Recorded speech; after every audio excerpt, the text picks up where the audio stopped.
বন্যা সমস্যার স্থায়ী সমাধান কি এবং তা কেন গুরুত্বপূর্ণ?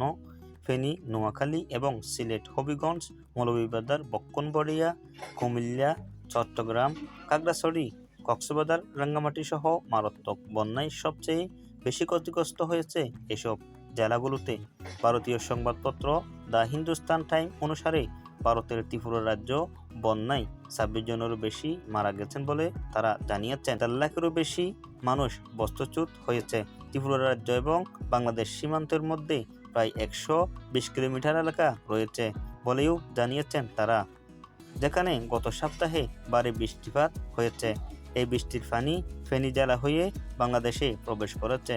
এছাড়া গত সপ্তাহে বাংলাদেশের এসব এলাকায় প্রবল বৃষ্টি হয়েছে। ভারতীয় মিডিয়া অনুসারে 21 আগস্ট 1993 সালে ত্রিপুরায় 247 মিলিমিটার বৃষ্টিপাত রেকর্ড করা হয়েছিল। 20 আগস্ট 2024-এ একই দিনে 375.8 মিলিমিটার বৃষ্টি রেকর্ড করা হয়েছে।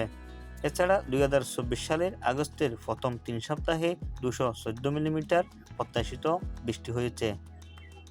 তবে দুঃখজনক সত্য হলো এই এলাকায় 538.7 মিলিমিটার বৃষ্টিপাত হয়েছে। তাহলে ভিডিওটি দেখে কেমন লাগলো বিস্তারিত অবশ্যই আমাদের কমেন্ট বক্সে জানাবেন, এবং আপনি যদি আমাদের চ্যানেলের প্রথম হয়ে থাকেন আমাদের চ্যানেলটি অবশ্যই সাবস্ক্রাইব করবেন, এবং ফেসবুক পেজ থেকে দেখে থাকলে ফেসবুক পেজটি অবশ্যই ফলো করবেন। আসসালামু আলাইকুম রহমতুল্লাহি ওয়া বারাকাতুহু।